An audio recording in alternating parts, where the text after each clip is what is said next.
20 మంది foreign ministers Gulf దేశాలకు సంబంధించిన వాళ్ళు మొన్న భారత్ వచ్చారు. సో ఢిల్లీలో వీళ్ళు మన ఫారిన్ మినిస్టర్ జైశంకర్ గారిని కలిశారు. ఈ వార్తను మీరు విన్నారు అనుకోండి, లేదా వీడియోసో లేదా వార్తాపత్రికల్లో ఎక్కడో చదివారు అనుకోండి, మీకు మామూలుగా అనిపిస్తుంది. వీళ్ళు ఎందుకండి వచ్చారు అంటే టర్మ్స్ ఆఫ్ రెఫరెన్స్ అని అంటారండి. అంటే రేపు మేము భారత్తో ఫ్రీ ట్రేడ్ అగ్రిమెంట్ వేసుకోబోతున్నాము, దానికి సంబంధించిన టర్మ్స్ వెనక మీరు పీయూష్ గోయల్ గారిని క్లియర్గా చూడవచ్చు. సో ఇక్కడ కూడా చెప్పాను కదా, ద వరల్డ్స్ టఫెస్ట్ నెగోషియేటర్ ఈయనే. సో ఈయన వీళ్ళతో మాట్లాడుతున్నారు. తరువాత జైశంకర్ గారితో ఒక మీటింగ్. మీకు ఇది ఎంత ఇంపార్టెంట్ అంటే చూడండి, మీకు ప్రతి ఒక్క ఆల్ ఇంపార్టెంట్ కంట్రీ, ఇప్పుడు మీరు ఒక సౌదీ అరేబియా అనండి, యునైటెడ్ అరబ్ ఎమిరేట్స్, ఇంకా ఖతార్, బహ్రెయిన్, ఇలాంటి దేశాలు, గల్ఫ్ దేశాలు, వీళ్ళు మీకు రిచెస్ట్ కంట్రీస్ అండి. మరి వీళ్ళందరూ కూడా భారత్లోకి వచ్చి చూడండి, మనం వెళ్ళడము కాదు. ఇప్పుడు యూరోప్ యూనియన్ అన్నారు అనుకోండి, 19 ఏళ్లుగా వీళ్ళు ఇలా నెగోషియేట్ చేస్తూనే ఉన్నారు. మేము చెప్పింది వినండి అని చెప్పి మన మీద ఒత్తిడి, ఫైనల్గా వాళ్ళు రావడము, ఎఫ్టీఏలో సంతకాలు పెట్టడం, అంటే మన దేశానికి వచ్చి. మరి ఇవాళ ఏకంగా 20 ఫారిన్ మినిస్టర్స్ అంటే మామూలు విషయమా? అంటే భారత్లో ఉండే ప్రత్యేకత ఏమిటి? ఎందుకు వీళ్ళు మీ దేశానికి రావాలండి? వచ్చి వాళ్ళు ఇక్కడ కూర్చొని మేము మీతో ఎఫ్టీఏ వేసుకోవాలి, ఇది మాకు ముఖ్యమని ఎందుకు చెప్తారు? ఇప్పుడు మీ దేశంలో ఏమీ లేదు అనుకోండి, రారు కదండి. ఎందుకు వస్తున్నారు ఆలోచించండి ఒక్కసారి. అది 20 దేశాలు, it's not a joke.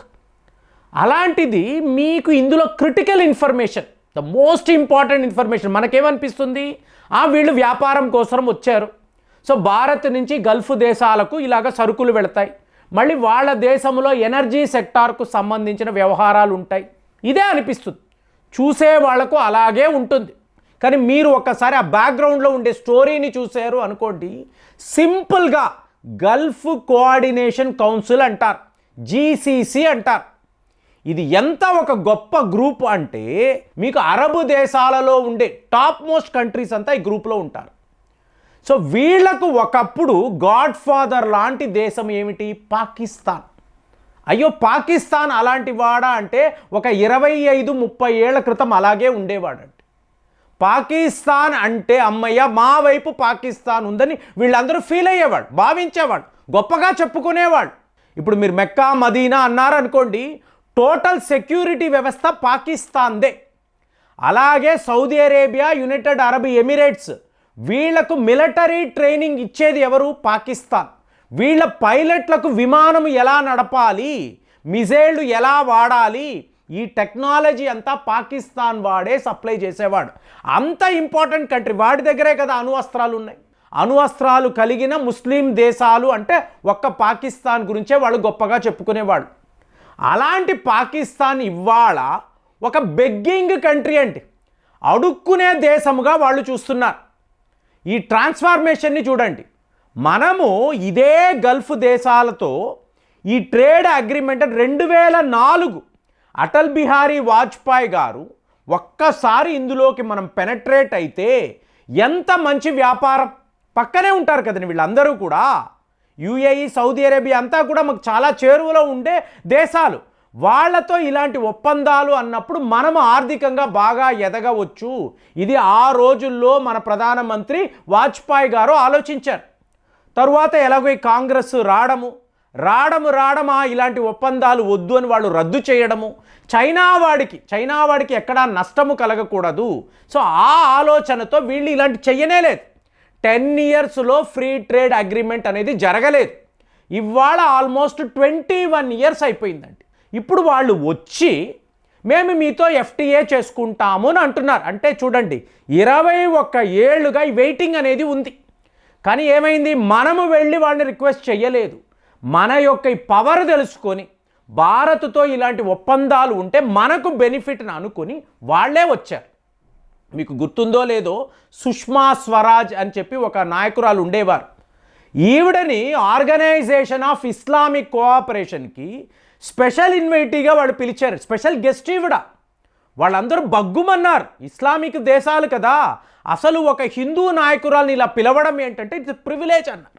Sushma Swaraj ఈ మీటింగ్కి రావడము మనకు చాలా గొప్పగా ఫీల్ అవ్వాలి మనమని చెప్పారండి వాళ్ళు. సో తరువాత మోదీ గారు ఈయన యూఏఈ వెళ్ళి అక్కడ ఒక ఆలయము, సో ఇదంతా జరిగింది కదా.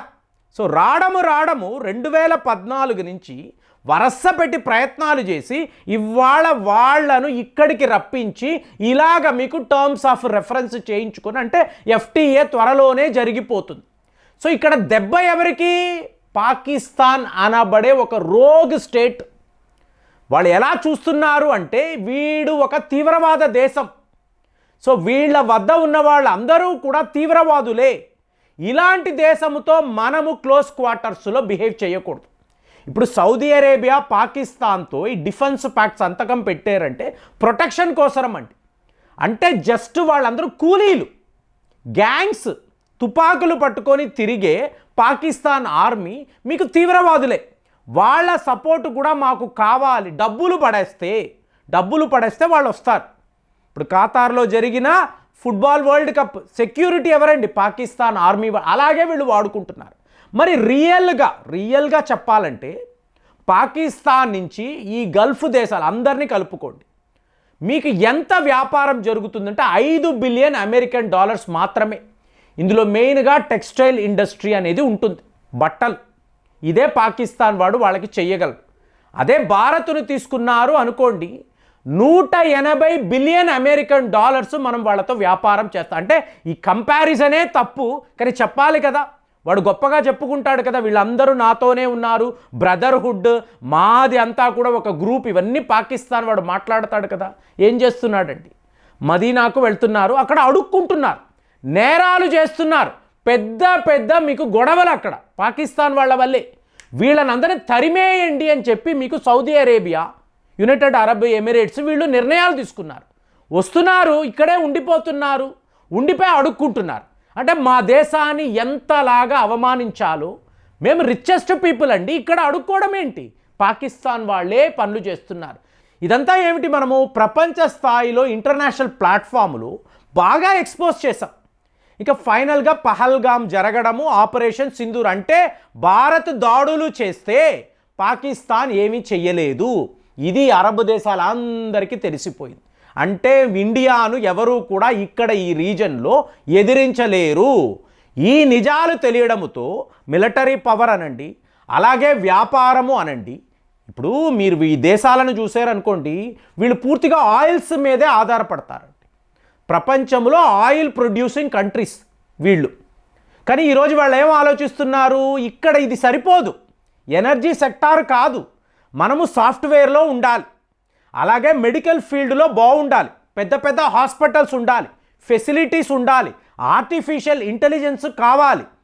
సో మీకు ఇంజనీర్లు, అలాగే మ్యాన్ పవర్, ఇదంతా చూసినప్పుడు భారతే మనకు సరైన సొల్యూషన్. అంటే వాళ్ళ ఇంజనీర్లు వచ్చినా, భారత్ నుంచి డాక్టర్లు, సాఫ్ట్వేర్ ఇంజనీర్లు, ప్రొఫెషనల్స్ వీళ్ళు వచ్చారు అనుకోండి, మన దేశము మెరుగుపడుతుంది.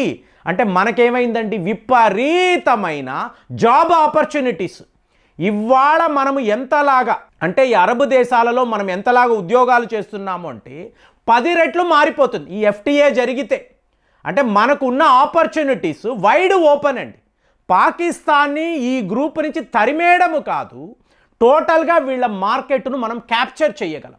మన హైటెక్ ప్రొఫెషనల్స్ ఈ దేశాలలోకి వెళ్ళి ఉద్యోగాలు చేయగలరు, మన వైద్య నిపుణులు అక్కడికి వెళ్ళగలరు.